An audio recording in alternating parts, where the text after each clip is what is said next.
வணக்கம் நண்பர்களே, welcome back to affiliate marketing Tamil. So நீங்கள் நம்ம என்ன பார்க்க போறோம்னா click bait without lying curiosity gaps that work. கிளிக் பைட்னா என்னன்னா, நீங்கள் வந்து ஒரு ஆர்வம் வரத்துக்காக நீங்கள் வந்து ஒரு ஹெட்லைனையோ இல்லை ஒரு டைட்டிலையோ நீங்கள் வந்து வைக்கிறீங்க. ஸோ அந்த ஆர்வம் வந்தால் மக்கள் வந்து கிளிக் பண்ணுவாங்க அப்படின்னு தெரிஞ்சு நீங்கள் அதை வைக்கிறீங்க.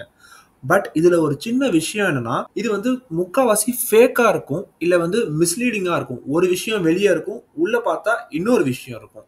நம்ம என்ன சொல்ல வரோம்னா, நீங்க வந்து இந்த மாரி ஆர்வமான டைட்டில்ஸ் நீங்க வந்து வைக்கலாம். இந்த மாரி ஆர்வமான ஹெட்லைன்ஸ் வந்து வைக்கலாம். உண்மையாலுமே நீங்க வந்து அது உங்க விஷயத்துக்கு சம்மந்தப்பட்ட ஆர்வமான ஹெட்லைன்ஸ் உங்களால வைக்க முடியும். அப்படின்றத நம்ம இப்ப சொல்ல வரோம். மக்கள் கிட்ட நம்ம வந்து ஏமாத்த வேண்டிய அவசியம் இல்லை. சோ அதை நம்ம எப்படி வைக்க முடியும் அப்படின்றத பார்த்தோம்னா, இந்த கியூரியாசிட்டி கேப்ஸ்ன்ற ஒரு விஷயம் இருக்கு. ஸோ இந்த விஷயத்தை நீங்க பயன்படுத்தி நீங்க வந்து இந்த மாதிரி ஆர்வமான டைட்டில்ஸ் ஹெட்லைன்ஸ் நீங்க வந்து வைக்கலாம். ஸோ இந்த வீடியோ கடைசி வரைக்கும் முழுசா பாருங்க. உங்களுக்கு வந்து ஒரு யூஸ்ஃபுல்லான ஒரு இன்ஃபர்மேஷன் வந்து கிடைக்கும். கடைசி வரைக்கும் மிஸ் பண்ணாம பாருங்க. வாங்க வீடியோக்குள்ள போலாம். What is a curiosity gap? Curiosity கேப்னா என்னன்னா, நீங்க ஒரு விஷயத்தை பத்தி ஒரு சின்ன இன்ஃபர்மேஷன் தான் கொடுக்குறீங்க. முழுமையான இன்ஃபர்மேஷன் நீங்க வந்து கொடுக்கல. ஓகேவா? ஸோ நீங்க முழுமையான இன்ஃபர்மேஷன் கொடுக்காதனால மக்களுக்கு வந்து அதை பத்தி தெரிஞ்சுக்கணுன்ற ஆர்வம் வந்து உங்களோட போஸ்ட் ஆர் உங்களோட ரீல் இல்ல உங்களோட வீடியோ வந்து கிளிக் பண்ணுவாங்க. இப்ப எக்ஸாம்பிளுக்கு வந்து பாத்தீங்கன்னா, ஒருத்தர் வந்து பேகை வந்து ஓபன் பண்றாரு. பட் அந்த பேகுக்குள்ள இருக்க விஷயத்தை பார்த்து அவராலேயே நம்ப முடியல அது இருக்கு அப்படின்ட்டு. நீங்க இந்த மாதிரி ஒரு டைட்டில் ஆர் ஹெட்லைன் வந்து வச்சீங்கன்னா மக்களுக்கு வந்து ஒரு ஆர்வம் வந்து ஏற்படும். அவர் வந்து என்னதான் உள்ள வச்சிருந்தாரு, ஏன் அந்த பையனால நம்ப முடியல அப்படின்ற மாதிரி அவங்க யோசிச்சுட்டு உங்க வீடியோவை வந்து கிளிக் பண்ணுவாங்க. நீங்க இன்ஸ்டாகிராம் ஆயிருந்தீங்கன்னா உங்க ரீலை வந்து கிளிக் பண்ணுவாங்க. ஓகேவா? இதுதான் வந்து கியூரியாசிட்டி கேப்னு சொல்லுவாங்க. ஒரு விஷயத்தோட இன்ஃபர்மேஷனை முழுசா நீங்க கொடுக்காம பாதியா கொடுத்து மீதி இன்ஃபர்மேஷன் வேணா நீங்க உள்ள வாங்க அப்படின்ற மாதிரி நீங்க சொல்றதுதான் வந்து கியூரியாசிட்டி கேப்னு சொல்லுவாங்க. வை யூஸ் கியூரியாசிட்டி கேப்? நீங்க இந்த கியூரியாசிட்டி கேப்பை நீங்க ஏன் யூஸ் பண்ணணும்னு பாத்தீங்கன்னா, நிறைய மக்கள் உங்களோட ஹெட்லைன்ஸையும் டைட்டிலையும் பார்த்துட்டு உள்ள கிளிக் பண்ணி வருவாங்க.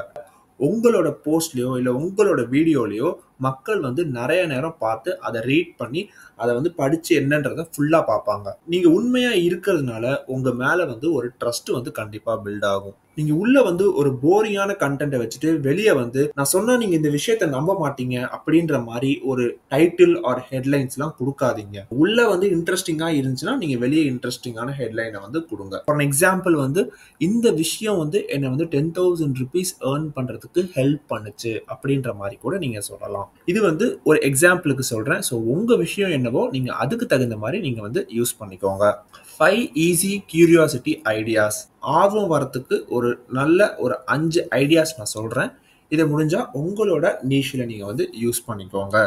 ஃபர்ஸ்ட் ஒன் வந்து பாத்தீங்கன்னா, நான் இதை ட்ரை பண்ற வரைக்கும் இந்த ஐடியாவை வந்து நான் வந்து ரொம்ப முட்டாள்தனமாதுன்னு நினைச்சேன். பட் ட்ரை பண்ணதுக்கு அப்புறம் என்ன நடந்துச்சுன்னா அப்படின்ற மாதிரி நீங்க சொல்லலாம். ஸோ நெக்ஸ்ட் ஒன் என்னன்னு பாத்தீங்கன்னா, நிறைய மக்கள் வந்து இந்த விஷயத்தை ஸ்கிப் பண்ணிடுவாங்க. அதனால வந்து அவங்க மணியை வந்து லூஸ் பண்ணிடுவாங்க அப்படின்ற மாதிரி நீங்க சொல்லலாம். நெக்ஸ்ட் ஒன் வந்து பாத்தீங்கன்னா, நான் இந்த விஷயத்தை நான் 7 நாளுக்கு நான் வந்து நிப்பாட்டிட்டேன்.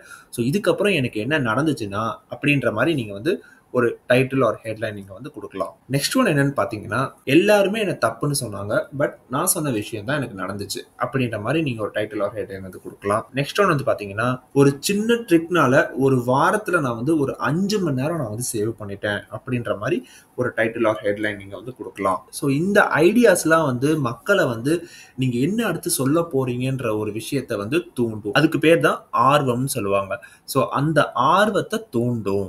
Rules for honest curiosity. கண்டிப்பா நீங்க வந்து ஒரு ஆர்வத்தை தூண்டுறேன்னு சொல்லிட்டு பொய் சொல்லாதீங்க. அது வந்து தப்பான ஒரு விஷயம். உங்க மேல இருக்கிற நம்பிக்கை வந்து போயிடும். அதாவது ஒரு முழு இன்ஃபர்மேஷனை ஒரு சின்ன பார்ட் ஆஃப் த ஸ்டோரியை மட்டும் நீங்க அவங்க கிட்ட கொடுங்க. மீதி இன்ஃபர்மேஷனை அவங்க வந்து உள்ள வந்தாங்கன்னா அவங்களுக்கு கண்டிப்பா அந்த ஃபுல் இன்ஃபர்மேஷனை வந்து காட்டுங்க.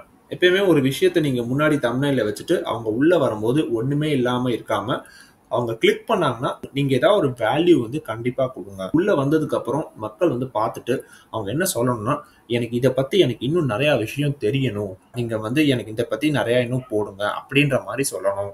What to do now? சரி, நான் இப்ப வந்து என்ன பண்ணணும் அப்படின்ற மாதிரி கேட்டீங்கன்னா, நம்ம இப்ப நிறைய லைன்ஸ் வந்து பார்த்தோம் இல்லையா? ஸோ அந்த மாதிரி லைன்ஸ் வந்து நீங்க உங்க போஸ்ட்ல வந்து ஃபர்ஸ்ட் லைன்ல வந்து நீங்க எழுதி பாருங்க.